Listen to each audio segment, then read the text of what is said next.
On dit que la vie, elle est un éternel retour.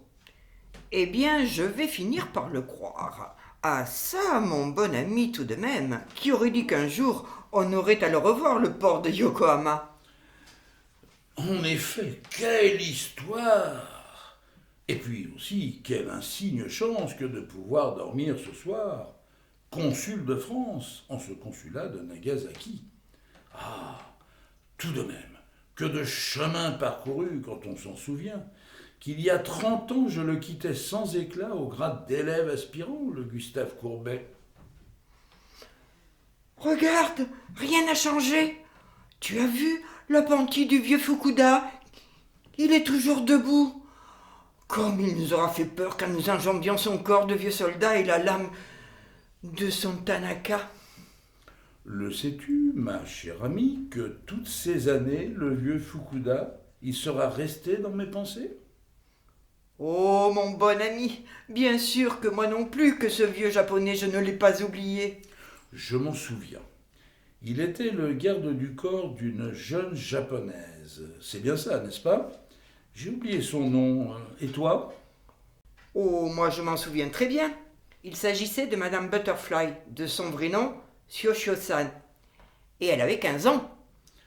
N'est-ce pas qu'elle pleurait à longueur de journée, toutes les larmes de son corps? En effet, Une histoire sordide, non? c'est vrai qu'on peut le dire comme ça. C'était quoi déjà la raison de son atroce chagrin? Un officier de la marine américaine, Benjamin Pinkerton, il fait escale à Nagasaki. Shosho-san, il la met enceinte. Il s'en va. Ensuite, il y a certaines complications, et puis, pour finir, on en vient hélas à cette pénible tragédie de la mort de Shosho-san. Je vois. En tout cas, n'est-ce pas un parfait sujet d'opéra? Ça, il ne faut pas en douter. En tout cas, moi, je suis revenu à temps. C'est vrai, On me démobilisait, j'étais dans tes bras. c'est vrai. C'est alors que nous aurons eu 30 ans de bonheur. C'est alors que nous aurons eu 30 ans de bonheur. Est-ce que tu te souviens encore De quoi? de notre voyage de retour vers la France? Bien entendu que je m'en souviens. Tout de même, que d'incroyables péripéties. En effet, que d'incroyables péripéties. Pour commencer, le vapeur de Yokohama, il nous attend. Bientôt, nous visons les passeports. Et puis on monte à son bord nos malles. Elles ne sont pas très nombreuses, ces malles. Ce que c'est, n'est-ce pas, que de vivre d'amour et d'eau fraîche. Je ne lui dirai pas mieux que lui. Pour rejoindre Yokohama, un train que l'on prend, À la douane du port, il manque une malle. il faut que cette vicieuse, Elle n'est pas voulu nous suivre. C'est que le porteur est de mèche. avec ce brigand de bridé qui l'emporte avec lui. Je lui cours après. C'est bien le moins. Je le renverse. Il a bien mérité. Je le roue de coups. Tant mieux. Il me rend notre bien. Ce n'est que justice. Cependant, tout de même, Cependant, tout de même, nous étions bien près de ne pas aller très loin. Ah, ça, à la réflexion, il lui fallait plus que de l'adresse à notre buveur de saké pour le réussir son coup. À mes yeux, selon moi, notre jeune malandrin, il avait un complice. tu le crois vraiment? Mais certainement. Mais alors, qui? Le sais-tu? Qui? Quel complice? J'hésite encore, vois-tu, à lui donner un nom. Et puis, Et puis, Pacifique 231. Nous sommes vendredi. Le staccato de la machine tremble les vitres de la gare. le temps est chagrin, il est de nuages et de pluie. La mousson sur la Chine, elle nous met en retard. C'est aussi que le sifflet de ce brave lampiste, il ne donne pas. Il a beau s'essouffler et quoi qu'il insiste, le roulement, il ne vient pas. C'est étrange. C'est étrange. Cela me revient. Tout à l'heure, Tout à l'heure? monsieur le lampiste, il s'est fait accoster. Et même bousculer. Et par qui? Est-ce que je sais, moi, il y avait tant de monde dans la gare de Nagasaki? Peut-être par ce jeune japonais? Sans doute. Peut-être par ce vieux porteur? Pourquoi pas? Toujours est-il... Toujours est-il qu'à cet imbécile de lampiste, il lui faut un autre sifflet. Et quand roucoule son instrument, il nous faudra comme un record pour que le soleil levant, il nous prenne à temps à son bord. Curieuse affaire. Oui, curieuse affaire. C'est alors qu'à la douane du port, je le course, le complice de mon voleur de valises. Mon beau Gaston, c'est un lévrier, un formidable sprinter. Et oui, jeune, j'étais très fort à la course, il faut qu'on vous le dise. Bientôt, pour éviter la prison, il doit 1000 fois te supplier, le petit chapardeur. Cependant, Je n'ai aucune pitié. Oh, bien sûr que tu as pitié. Monsieur l'agent, les bracelets pour ce garnement, c'est ce que je dis. Je veux porter plainte, que je l'ajoute, la haine au cœur. Et pourtant, à l'incarcéré de 15 ans, tu écoutes sa plainte avec ton cœur. Que racontes-tu? La vérité. La vérité, qu'est-ce à dire? Que sous cette casquette, Quoi sous cette casquette? au dépôt, les cheveux de jet d'une jolie jeune fille, il lui retombe sur les épaules et que le policier japonais il la trouve bien gentille. Aussitôt, à ce dernier, ses deux bras lui en tombent, tant l'affaire, il la trouve drôle. Bon sang, il n'y a pas de quoi rire. Tout de même, une fille qui vole des valises. Sauf qu'avec ses 15 ans, elle t'aime en mourir, cette petite insoumise. Ah ça? Comment as-tu su?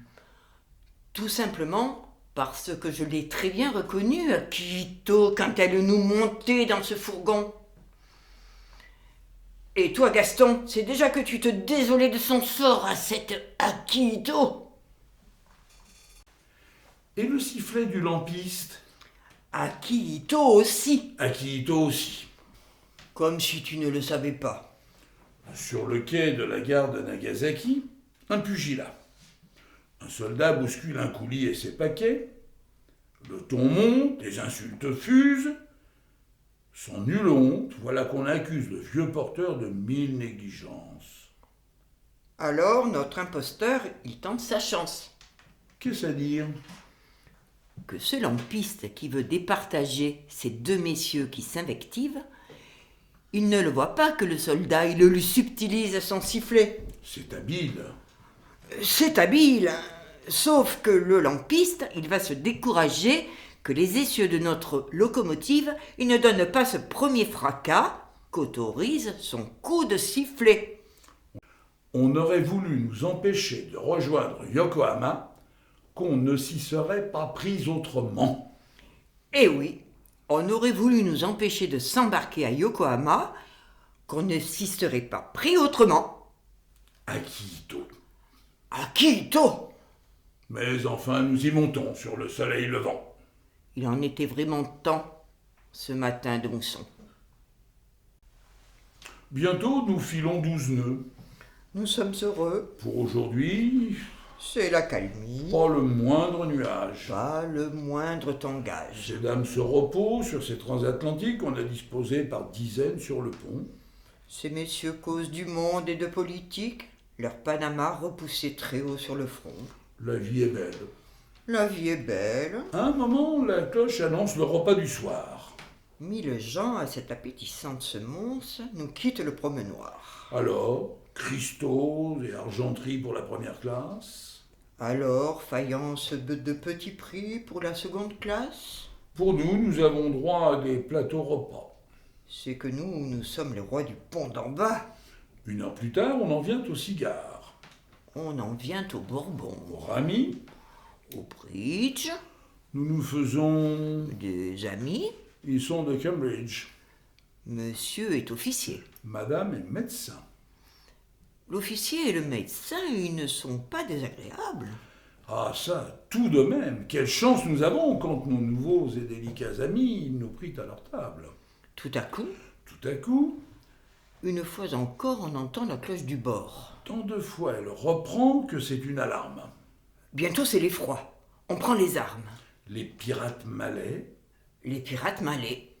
heureusement, ces messieurs de l'équipage, ils connaissent leur affaire. Courageusement, ils nous montent un bardage où ils se cachent derrière. Mitrailleuse de 12,5 par ici, Le bel Mauser par ici. nous voilà en sécurité.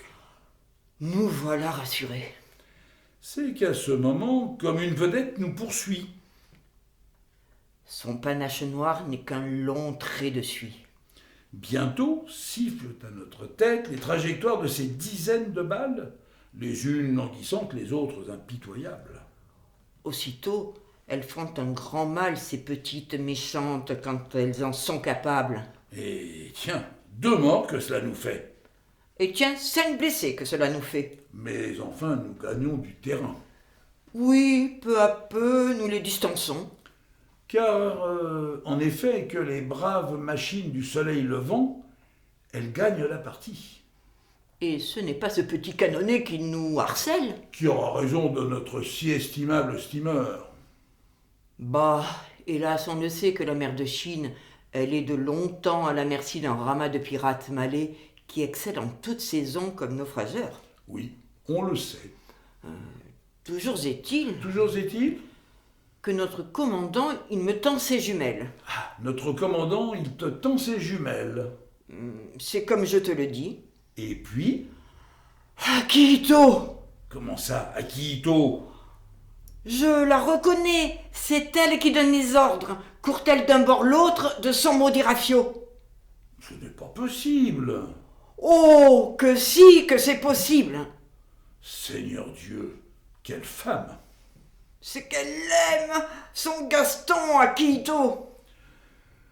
C'est incroyable. Au pirate malais, oui, c'est elle qui donne les ordres. Court-elle d'un bord l'autre de son curieux rafio? C'est qu'elle l'aime, son Gaston, Akihito. Seigneur Dieu, quelle femme! Mais bon, Mais bon, une habile explosion qui vient de chez nous, elle envoie notre pirate par le fond. Adieu, Akihito! ah ça, avec quelle hâte elle vous l'a dit à vous. Adieu, Akihito. Et puis voilà que les semaines passent, C'est la mousson. avec ces tempêtes tropicales, La pluie, jamais elle ne se lasse. avec les heures que c'est l'inondation à fond de cale. Oh oh, tout de même, une bien curieuse péripétie.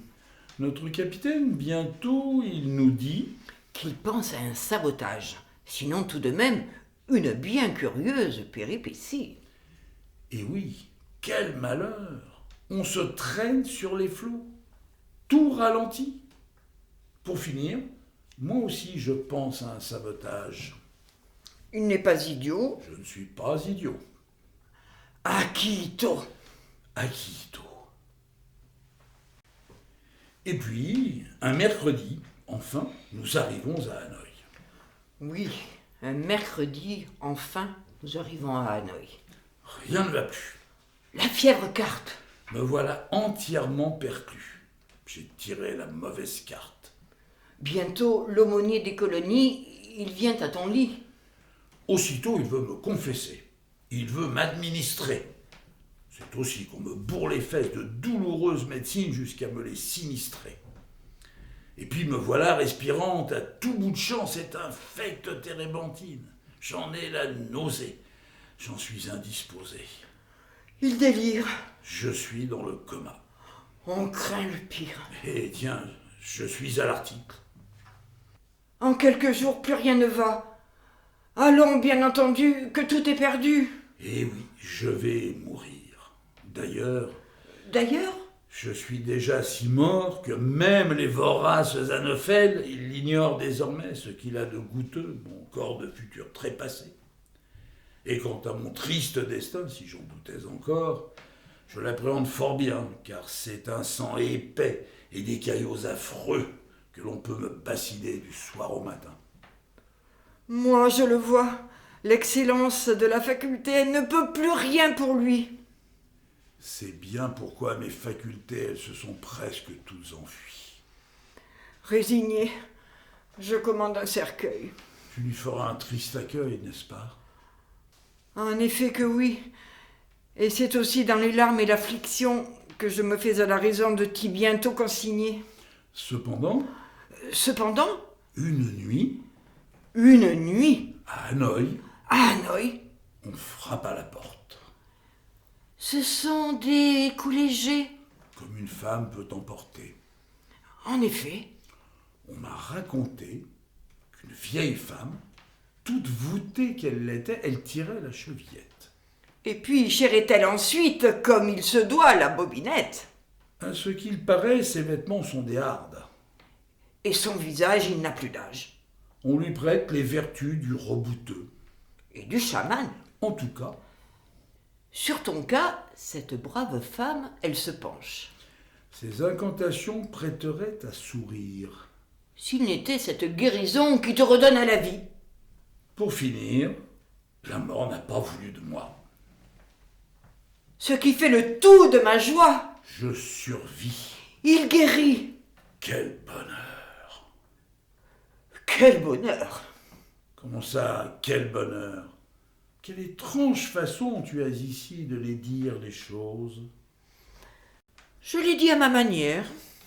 Elle n'est pas la plus mauvaise. Ah ça donc, de grâce. C'est maintenant que tu vas t'expliquer quant au pourquoi du comment. Oui, explique-toi. À cette explication, j'y viendrai un autre jour, tant on y trouverait aujourd'hui dans ma bouche comme un filet de fiel. Cependant, voilà que sur le pas de la porte, la vieille harpie, sans un mot, sans demander son dû, elle s'enfuit. Ah ça donc, est-elle folle? Du miton de mon matelas, de la sorte, elle s'enfuit. Me tournant le dos sans avoir jamais pu entendre mes merci, moi je m'en désole. Oh ça, quelle mouche la pique! Et puis, quel cœur rustique! Allez, il doit bien y avoir une raison à cette affaire. Et oui, tout de même, en toute saison, on peut être une sorcière, mais se donner un instant pour le prendre, ton argent. Et quand je dis ça, je le dis à ma manière. Elle n'est pas la plus mauvaise. Ah ça donc, je le dis tout comme toi. Toujours est-il que la vieille sauvageonne, elle disparaît dans la nuit, me laissant interdite avec un gros billet à la main. Quelle dragonne! Elle t'éconduit et elle prend la fuite sans ce gros billet dans sa main. C'est absolument extravagant. Alors moi, je réfléchis. Alors toi, tu réfléchis. Allons, derrière tout ce micmac de conchinchinesque sorcière, forcément qu'il y a comme un subtil commanditaire.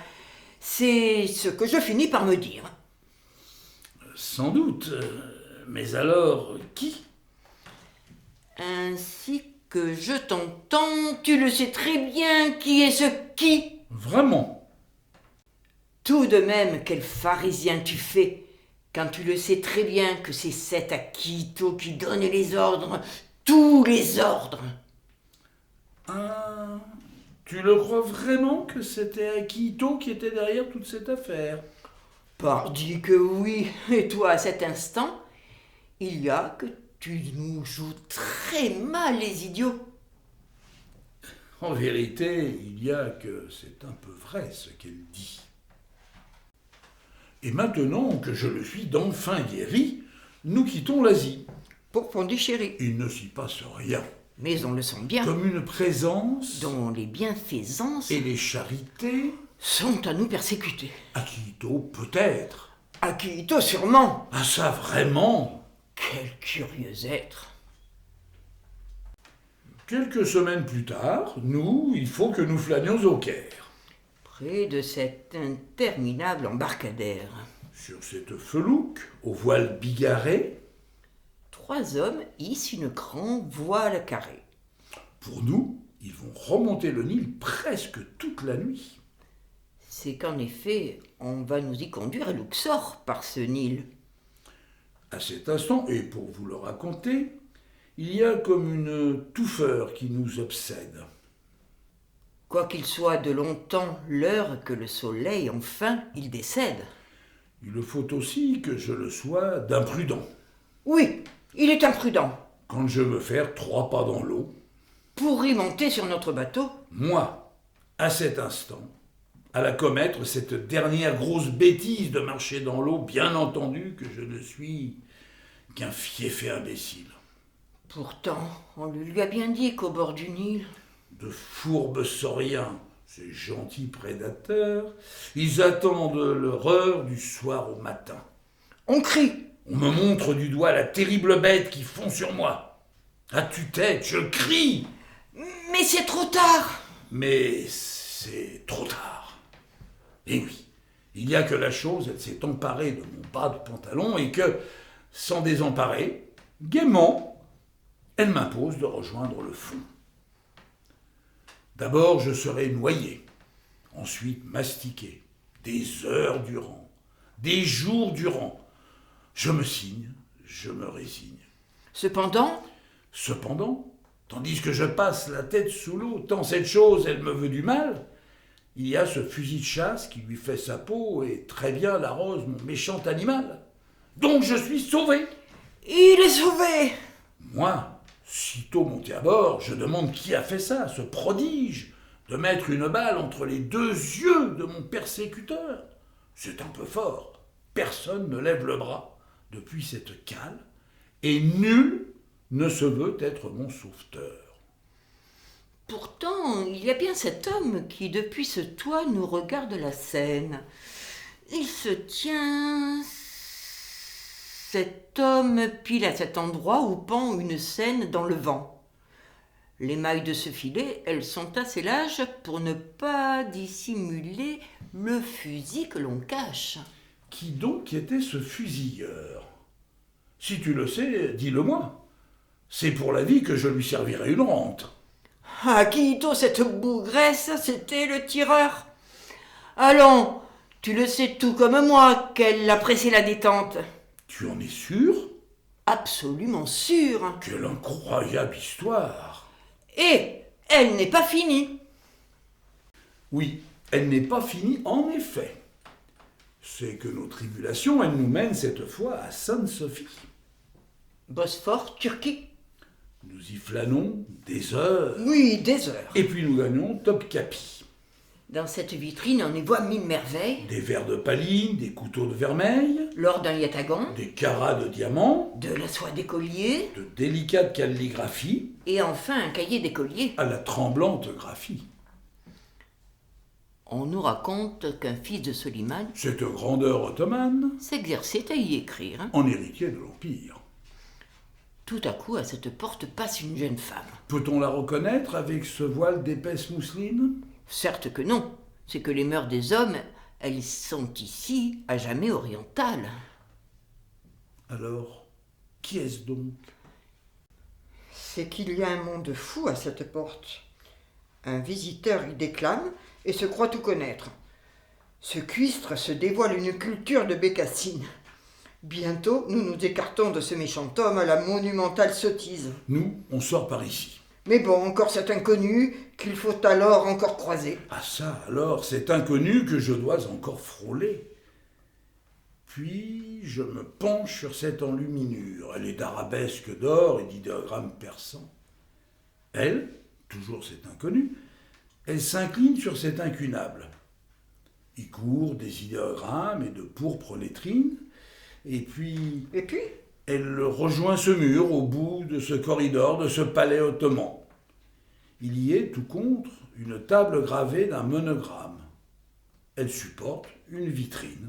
tu es d'un côté, Elle est de l'autre. elle te parle. Pas encore, toutefois, Toutefois, il y a ces fragrances et ce parfum que je connais. Serait-ce possible que... oh oui qu'il est possible ce que tu penses. Ces fragrances et ces parfums, je ne le sais que trop bien que tu les connais. Voilà qu'elle pose une main sur la vitrine, Elle est d'un côté, et moi de l'autre. je me dis que c'est impossible. Oh que si, que tu te le dis, que c'est possible.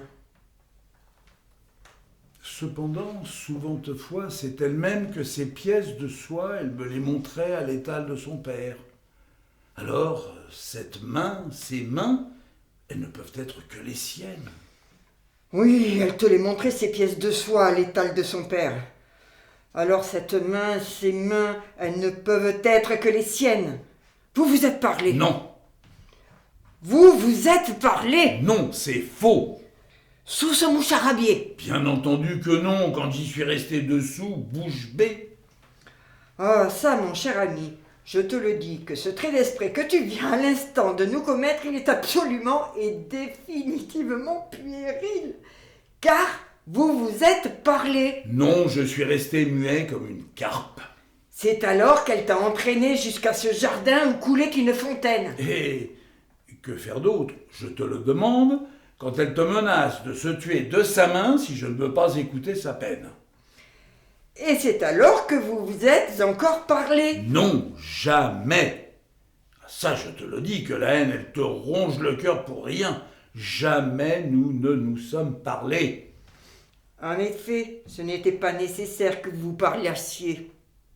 Car en vérité, Akito, tu l'as toujours aimé.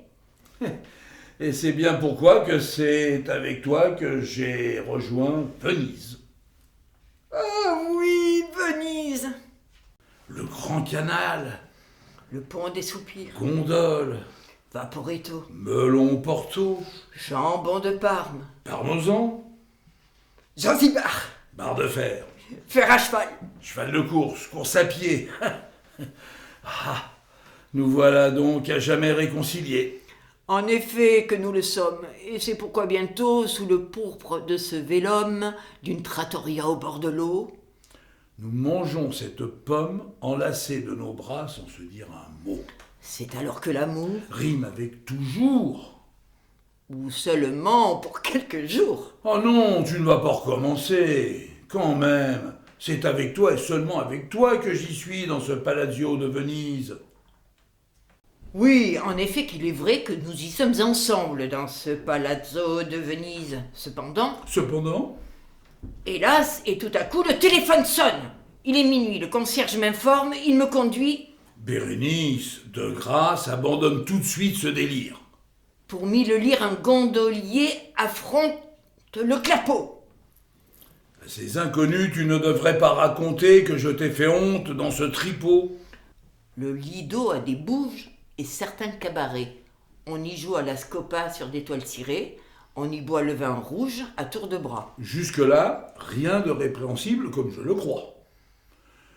Crois-moi que nos amis, ils vont les trouver risibles, cette Ségadille et ce Manzanilla, ces minces pécalis que tu montes en épingle.